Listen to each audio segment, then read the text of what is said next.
Здравствуйте. На канале НТС Новости, в студии Елена Кобзева и Джилдош Исаков. И вначале коротко о главных событиях уходящего дня.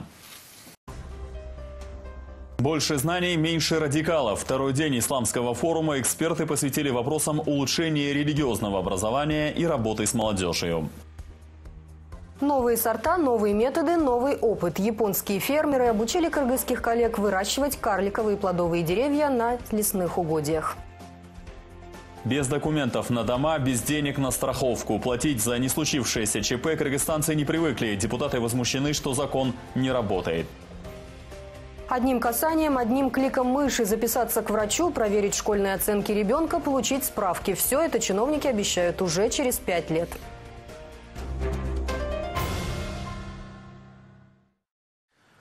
Многогранная беседа о главных направлениях развития в стране состоялась у президента Сооронбая Джейнбекова с помощником генерального секретаря Организации Объединенных Наций по политическим вопросам Мирославом Йенче. Прежде всего, глава государства выразил признательность за поддержку и участие в выставке, посвященной 90-летию писателя и дипломата нашего соотечественника Чингиза Айтматова, которая прошла в сентябре в библиотеке ООН в Нью-Йорке. Собеседники также говорили о том, как в нашем государстве идет работа над сохранением межэтнического согласия и консолидации общества для борьбы с любыми проявлениями нетерпимости.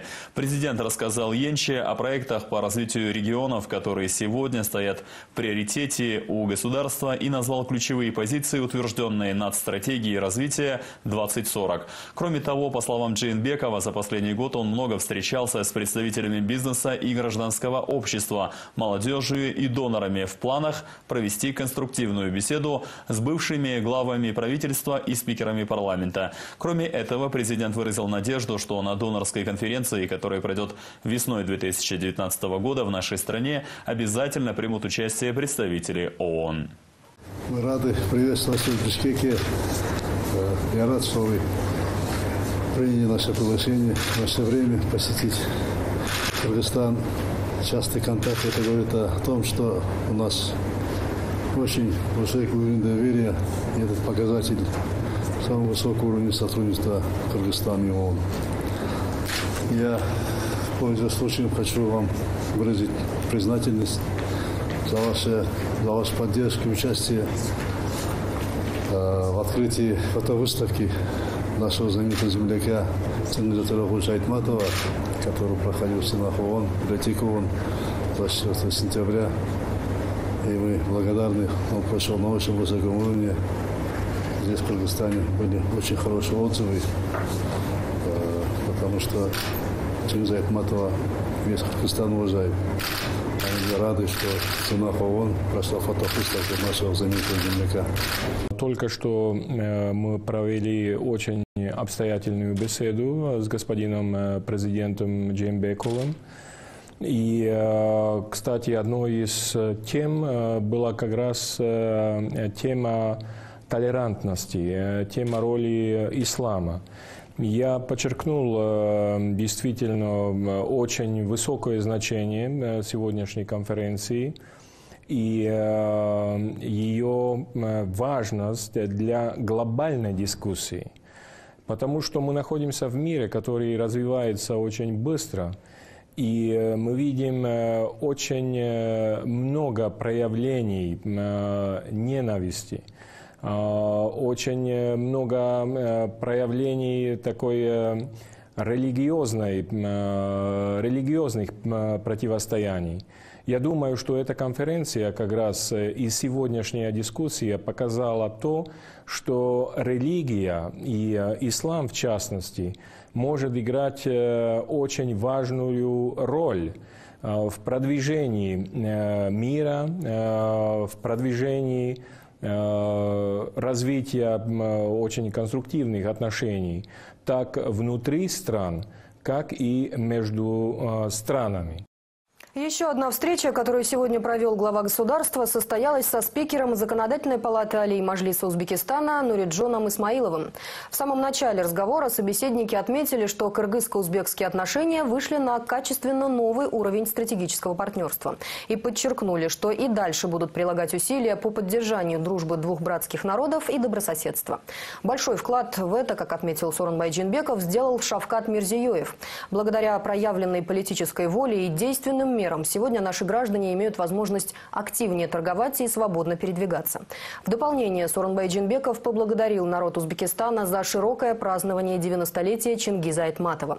В свою очередь Нуриджон Исмаилов передал нашему президенту наилучшие пожелания и искренние поздравления по случаю его 60-летия от главы Узбекистана Шавката Мирзиёева и заверил его в намерении дальше расширять и углублять исторически сложившиеся взаимоотношения. К слову, поздравления с днем рождения сегодня Сооронбай Джейнбеков получил от многих своих коллег. Председателя Китая Си Цзиньпиня, президента Владимира Путина, Нурсултана Назарбаева, Шавката Мирзиёева, Гурбангулы Бердымухамедова, Эмомали Рахмона и Армена Саркисяна. В поздравительных телеграммах посредством телефонных звонков президенты желали главе нашего государства прежде всего здоровья и успехов во всех его инициативах, а заодно и процветания и благополучия всему кыргызскому народу. Коллеги отметили его большой управленческий опыт и тот вклад, благодаря которому взаимоотношения между государствами стали теплее, а партнерство крепче. Впрочем, несмотря на юбилей, этот день у главы государства довольно загружен. Об этом свидетельствует множество встреч и переговоров, которые Сооронбай Джейнбеков успел провести сегодня. Как сообщили в пресс-службе главы государства, отметить свой день рождения он собирается в тесном кругу семьи и близких друзей. Ну а нашим зрителям рекомендуем не пропустить в нашем эфире документальный фильм под названием «Кыргызстан – это мы». Создан он был специально к юбилею главы государства. Фильм начнется сразу после выпуска новостей на кыргызском языке.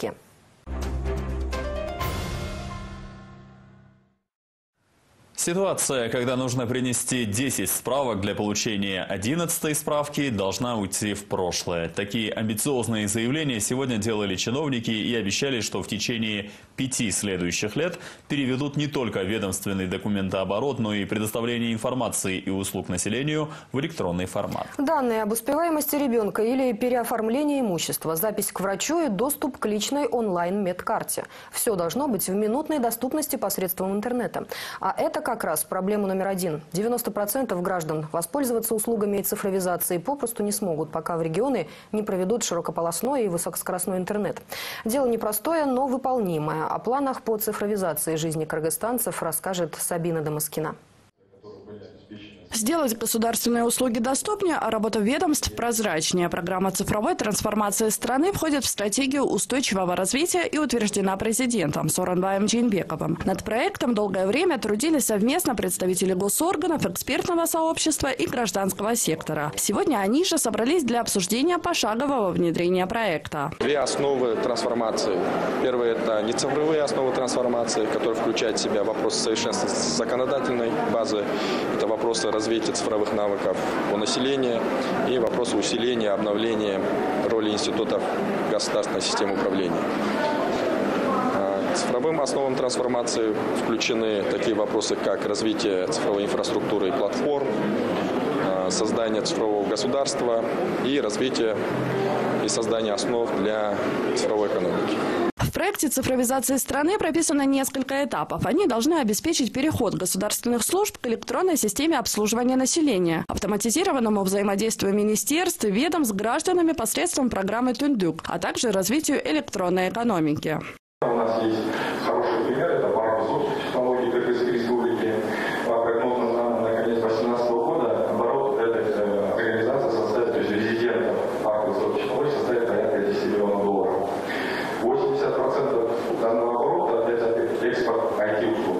На первый взгляд, термины для несведущих достаточно сложные, а деятельность призрачная. Однако специалисты утверждают, как только начнется информационная кампания, народу станет понятнее, а плюсы программы ощутимее. Доказательством тому служит уже запущенный портал госуслуг. Это значит, что теперь не придется выстаивать длинные очереди, вызванные бюрократией. Решить многие вопросы и получить необходимые справки и документы можно одним кликом компьютерной мыши, не выходя из дома. От подачи заявления в ЗАГС и регистрации брака до изучения архивных документов. документов. Туда же входит и цифровизация системы здравоохранения. Уже сейчас благодаря программе можно записаться на прием к врачу в некоторых ЦСМ, открыть личную карточку, а в будущем даже воспользоваться услугами телемедицины. Отдельные министерства и ведомства ушли, можно сказать, много вперед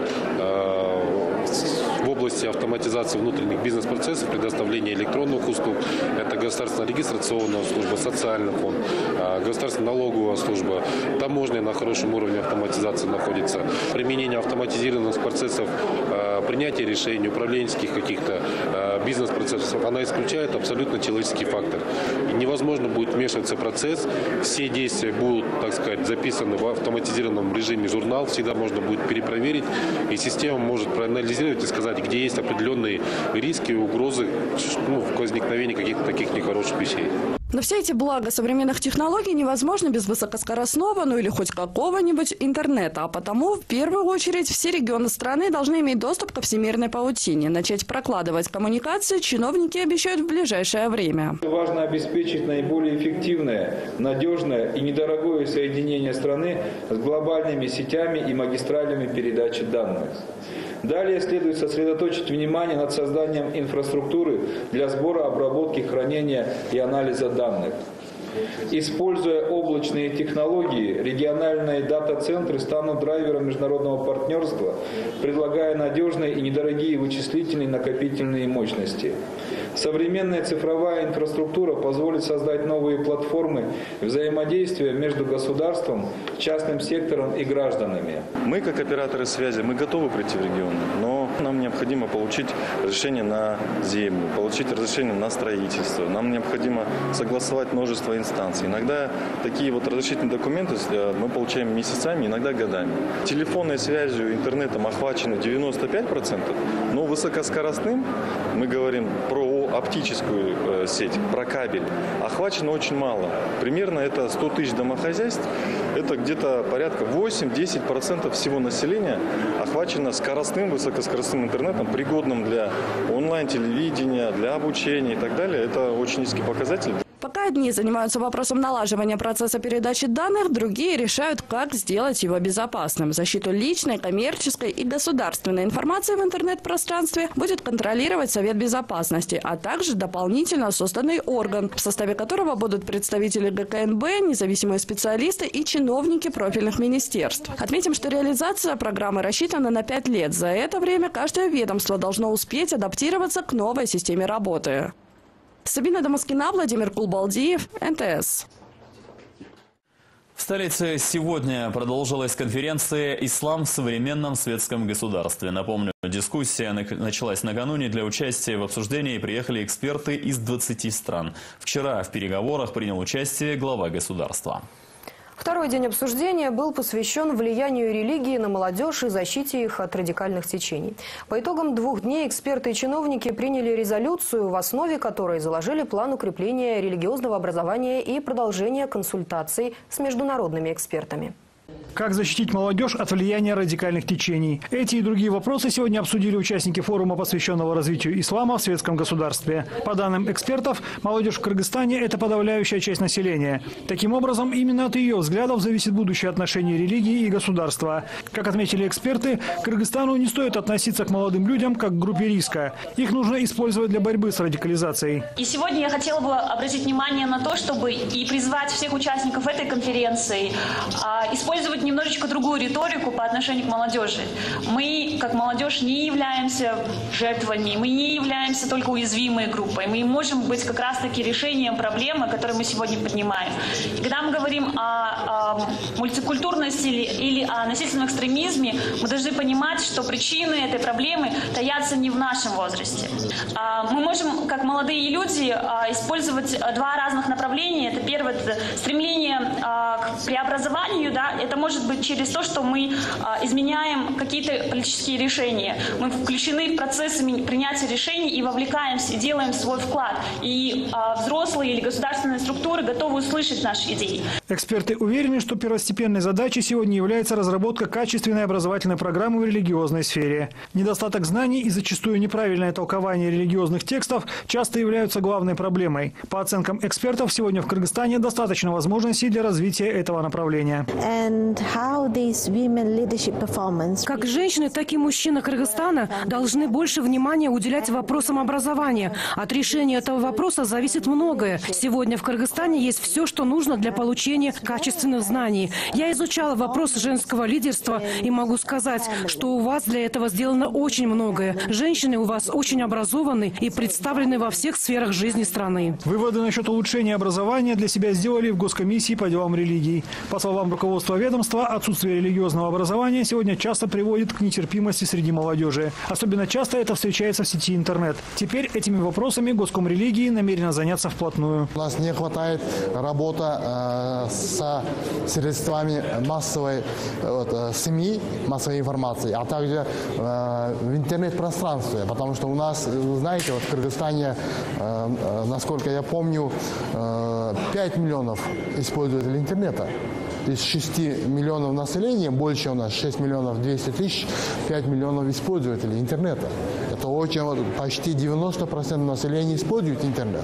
И сегодня интернет является как-то вот этот, как называется, виртуальный мир. В виртуальном мире люди стали конфликтовать. Вот эти моменты тоже надо больше воспитывать именно с точки зрения толерантности, формирования у людей, с точки зрения уважения к другим культурам. Очень, как относятся к своей культуре, и другим культурам надо тоже уважением относиться. Вот эти моменты у нас не хватает. Все рекомендации, полученные в ходе двухдневной дискуссии, члены Госкомиссии пообещали собрать в отдельную стратегию и применить их на практике. Пока же ограничились принятием резолюции. Ее основными направлениями обозначили улучшение образования в религиозной сфере и сотрудничество с международными экспертами. Игорь Потанин, Аскат Ибраимов, НТС.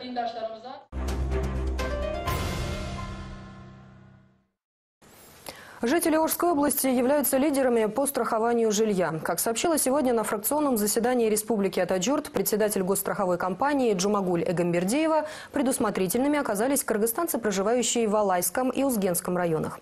Не потому, что там чаще сходят сели или происходит землетрясение, но и потому, что сельчане поняли плюсы страхования, отметила Джумагуль Эгамбердиева. Между тем, сообщили сегодня эксперты, культура страхования за годы независимости упала в разы. Закон об обязательном страховании имеется, но он фактически не работает.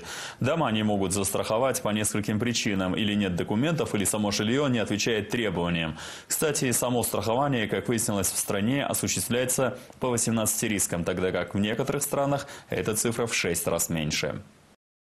Что происходит в строительной сфере, пытались выяснить сегодня депутаты от фракции Республика Атаджурт. Страхование, которое по закону является обязательным, на деле остается по желанию. Этажные дома продолжают возводить, да качеством они особо не отличаются. Плюс ко всему чрезвычайные ситуации, от которых никто не застрахован, усложняют и без того незавидное положение по стране. В общем, обсудить парламентариям есть что. Мы должны обсудить генеральный план Бишкека. Насколько проекты зданий соответствуют его требованиям. Проблемы дольщиков не могут решиться. И как проверяются строения на сейсмоустойчивость. Проблем в отрасли много. Новые дома, вы же видите, растут как грибы. А смогут ли они выдержать 8-бальные толчки? А закон об обязательном страховании не работает. Судя по отчету, выполнен он только на 40%. О причинах, почему кыргызстанцы страховать жилье не спешат, пояснила уже глава госстраховой компании. Во-первых, в систему не верят. В советские времена многие погорели на этом. Во-вторых, у хозяев нет на дома документов. Многим жилье достается от родителей. И в-третьих, дома не отвечают требованиям страховщиков. Состояние большинства жилищ аварийное. В целом, отметила Эгамбердиева, культура страхования за годы независимости упала. На 1 ноября застраховано 90 тысяч домов. Из них есть 3840 льготников. У нас много рисков. Если взять международный опыт, то компании берут на себя 2-3 риска, а мы на себя берем 18. При этом 78% застрахованных домов находятся в селах, 22% в городе. За 2 года 211 гражданам было выплачено до 20 миллионов сомов. Больше всех застраховавших дома – это жители Орской области, это Алайский и Узгенский районы. Далее идет Талас, потом Нарын и Баткен. Многие не верят страхованию. Конечно, есть и другие проблемы, но вводить штрафы рано, потому что у 80% населения нет документов на жилье. Кстати, даже при выплате страхования люди не переезжают с опасных участков. Говорили и об обманутых дольщиках, вынужденных решать проблемы самостоятельно, так как закона, который регулирует взаимоотношения строительных компаний и участников долевого строительства в стране, нет. Кто выдает разрешительные документы и кто ответит за то, что в строительстве домов используют некачественные материалы, вопрошали сегодня парламентарии. Нардеп Марлен Маматалиев предложил устанавливать видеокамеры на этажах, чтобы видеть, какой марки цемент используется и не закладывают ли вместо дорогой арматуру дешевую. Парламентарий даже привел живой пример из жизни строителей, но больше на фракционном заседании говорили о пожарной и сейсмической безопасности. Свыше 100 объектов не могут начать строительство, потому что закон был введен, что с 4 сторон должно быть по 9 метров. Почему ввели этот закон и нужны ли такие изменения? По Бишкеку есть одна машина с лестницей до 50 метров в высоту в случае пожара. Да, техники нет. В год на приобретение хотя бы 5 единиц техники нужно 35 миллионов сомов. Вы попросили включить в бюджет этот вопрос. Минфин дал согласие. Очень много недовольных законом. Мы готовы пересмотреть. Бишкек шаарында мисалы мыйзамсыз же туура эмес материалдар менен колдонуп курулган үйлөр барбы? Эгерде эртеңки күнү бир коопсуздук иштер болуп калса кандай, ким жооп берет анда? Бул жерде незаконный строительство деп токтотулган объектилер. Бирок мүмкүн ошол жерде мына адамдар үйлөрдү алып атат да алдын ала. Бұл үйлер курулуп бүт элек үйлөр, курулуп аткан кезде токтотулган объектилер. А сиздер мындай СМИден берип же болбосо мындай элге кандай түшүндүрмө иштерди жүргүзүп атасыздар? Элге биз сураган информацияны гана жооп бере алабыз, бирок элге чыгып тигиндей мындай деп биз айта албайбыз. Эмнеге айта албайсыздар? Если каз түрүндө суралса, именно конкретно объект боюнча биз жооп бере алабыз. Недобросовестный строительдер бүгүнкү күндө коррупциянын негизинде госприемка болуп калса, эртеңки күнү жанагындай кырсык болсо, ким жооп берет? Эгер госприемка ошондой нарушениялар менен болуп кетсе, анда сиздер жанагы комиссиянын составын издеп баштайсыздар да. А бирок кырсык болуп калды да. Мен ошон үчүн сизге суроо берип атам. Сейсмой неустойчивый боюнча бүгүн текшере алабызбы, текшере албайбызбы? Тария Улукбекович, мындай эле айтсаңыз, оборудование барбычы, жокпу деп. Ошол жок бере албай жатпайбы? Бүгүнкү күндө текшерүүгө мүмкүнчүлүгүбүз барбы, жокпу? Булардын оборудованиясы жок. Курулуп бүткөн объекти сейсмоустойчивостька текшергенге мүмкүнчүлүк жок. Оборудование жок. Баягы кыргызча айтканда Кудай сактасын эле болуп калат байы. Я уже несколько раз поднимала этот вопрос. Даже наша резиденция номер 1, она находится на этом искатинском разломе. Наши областные центры находятся на разломах. Наши крупные города, Ош, Каракол, под ними везде находятся разломы. Насколько это опасно, вот это наше бездействие? Что такое разлом? Это трещина в земной коре. Уходит далеко вглубь в земную кору до 20 километров. По этой трещине мало того, что при землетрясениях может произойти смещение земной коры, в этой трещине повышенное содержание радиоактивных газов, например, радона, повышенное содержание электромагнитных полей. То есть само нахождение на этих трещинах, оно опасно с точки зрения жизни человека. Почему у нас тогда на Исакатинском разломе, в южной полосе, в южной черте нашего города до сих пор возводятся дома многоэтажные? Под ним находится Исакатинский разлом, это самый широкий разлом. Эти дома строятся в зонах влияния. Зоны влияния подразделяются на несколько зон. И на каждую зону существуют свои коэффициенты, по которым рассчитываются конструкции. Ну, издавна все знали, что в верхних районах это самая сейсмическая активная зона. Нельзя строить. В итоге по всем поднятым вопросам члены правительства обещали отчитаться, правда, на многие письменно. Депутаты поручили провести инвентаризацию строящихся объектов на наличие разрешительных документов и на качество используемых материалов. На деле, отметили парламентарии, проследить, насколько качественный материал используется в строительстве домов, не всегда представляется возможным. Эльнура Бекбасарова, Алтынбек Ханыбекулу, НТС.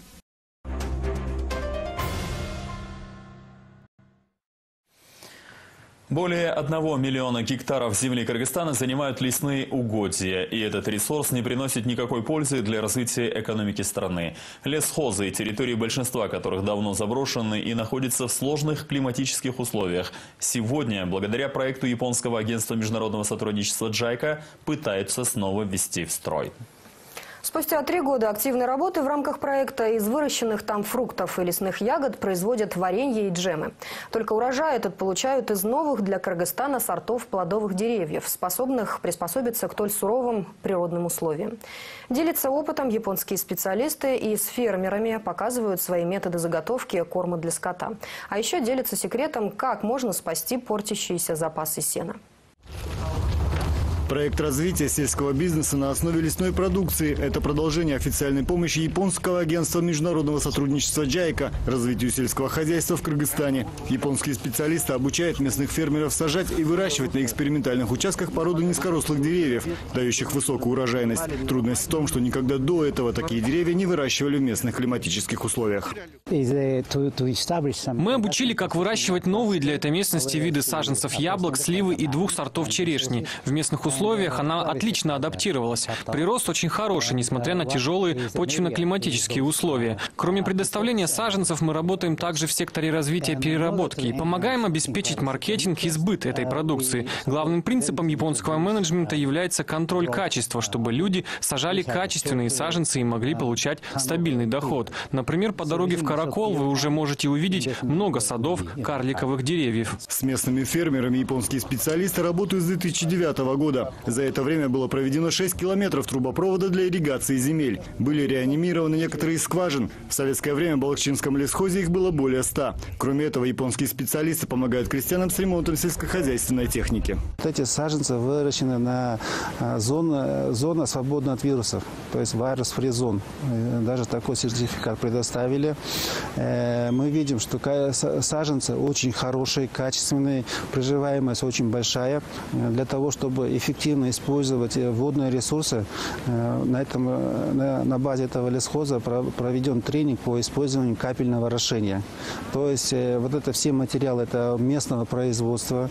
Люди на начальном этапе могут это использовать. И в принципе эффект от капельного орошения уже можно наглядно это видеть. Из около 5000 гектаров лесных угодий, существующих в хозяйстве, 1500 были сданы в аренду. По словам лесника Матраимбека Аскарова, карликовые породы в прошлом году посадили только на территории 2 гектаров. Проба принесла очень хорошие результаты. Сравнение нашим висикульским апортом одинаковые. И мы с удовольствием это пробовали, понравилось нам. Плоды в этом году мы получили более 30 штук каждого яблони. А здесь мы сажали пробный этот. Ну, если размножать, и получается с гектара где-то около 3 тонн, 300 тонн можно получать. В деньгах это килограмм по 50 продать на месте. Хорошие выгоды. В фермерских хозяйствах Исыкатинского района специалисты агентства обучали правильной заготовке силоса – корма для домашнего скота в зимних условиях. Зимний корм для молочного скотоводства имеет очень важное значение. Его качественное приготовление может поднять производительность молока до 30% в зимний период. Как рассказали японские специалисты, качество определяют по вкусу, цвету, запаху, кислотно-щелочной среде и температуре. Смотрите, я сам на себе это вкус ощущаю, потому что пока человеку не понравится, корове оно на пользу не пойдет. Поэтому, если применять всю технологию, это очень чистое и оно даст приятный вкус. По словам местных фермеров, заготовка кормов в Кыргызстане проблема номер 1. После советского времени этим почти никто не занимается, даже при очевидной экономической выгоде. С 1 гектара люцерна, так скажем, да, люцерна, вы же знаете, с 1 гектара можно в год получить 9 тонн, если 3 раза косить, да? А силос, если кукурузу сажать, минимум 35, а так до 50 тонн можно взять с гектара. получается себестоимость ниже. Например, мы в наше хозяйство мы посчитали, 1 килограмм силос нам обошлось по 70 тыин, а люцерна по 5 сом килограмм. Какая разница, да? Кроме того, японские специалисты продемонстрировали, как можно реанимировать уже испортившееся сено для крупного рогатого скота. Достаточно его обработать мочевиной и накрыть целлофаном. Через 40 дней ячменная солома снова станет пригодной к употреблению. Исаев Диас Сакимбаев, НТС. Неформальная занятость, отток кадров. Проблемы швейной отрасли сегодня вновь обсуждали в столице представители госорганов, международных организаций и сами предприниматели. Всю неделю они пытались придумать, как сделать так, чтобы отечественные цеха не оставались без высококвалифицированных кадров. И им было бы выгодно работать открыто.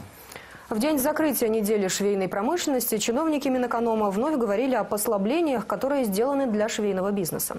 Главные из них касаются налогов, но в ближайшее время правительство обещает значительно снизить ставку по соцотчислениям, что должно стимулировать хозяев привлекать швей к труду легально. Обсудили участники и вопрос подготовки кадров в профтехучилищах. Подробнее расскажет Анастасия Соболева.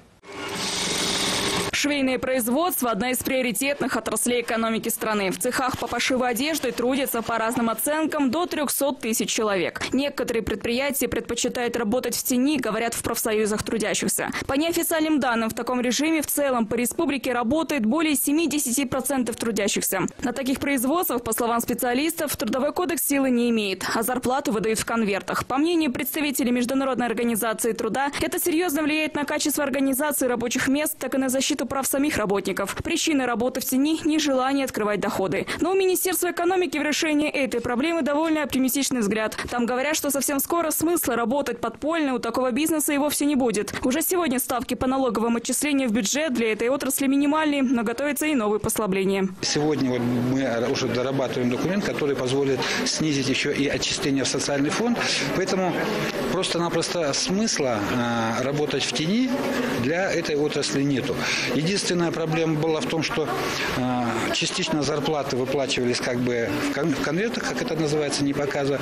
После того, когда мы снизим размер социальных отчислений, я думаю, и эта часть теневой экономики в секторе уйдет. Как поддержать швейную промышленность и каким образом обеспечить исполнение трудового законодательства на таком производстве? Всю неделю обсуждали в столице в рамках недели швейной промышленности. Сегодня уже с участием высокопоставленных лиц, с участием премьер-министра, членов Кабмина и представителей международных организаций. Идет большой отток кадров, таких специалистов, как швея.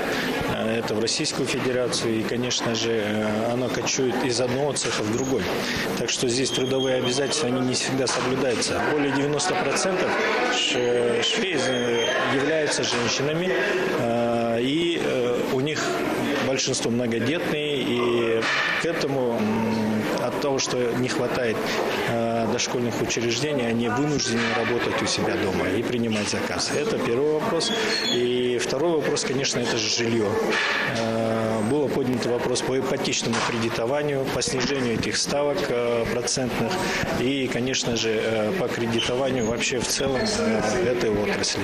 Из-за того, что лучших закройщиков и швей попросту переманивают за рубеж выгодными условиями труда и более высокой оплатой, в стране создается нехватка рабочей силы. А в отрасли остаются рабочие с низкой квалификацией. По всей стране 71 профессиональный лицей каждый год выпускает около 400 выпускников. Однако их уровень подготовки оставляет желать лучшего. Практики мало, шить обучают на старых машинках. Беда и с преподавателями, и знания, и методы обучения которых устарели. Некоторые предприятия для себя эту проблему решают сами. Одни обучают новичков, а другие берут на работу уже подготовленных специалистов со стажем. На данном этапе нет оттока кадров, потому что мы решили вот таким образом, чтобы качество выдерживать, во-первых. Во-вторых, чтобы оттока кадров не было, вот работаем именно с мини-цехами. Так как работая, более относясь к своей работе очень, как сказать, профессионально, да, с своей точки зрения, мы решили многие эти вопросы и проблемы. Им нужна работа, то есть основное обеспечение работой, постоянной работой и вовремя оплачивать за определенный труд. По итогам этого форума будут подготовлены предложения, как поддержать отрасль, как привлечь рабочую силу и как сократить отток кадров. Ведь в Кыргызстане, как отмечают специалисты, есть предприятия, где есть достойные условия труда. Предлагается изучить и перенять их опыт. Анастасия Соболева, Александр Симонов, НТС.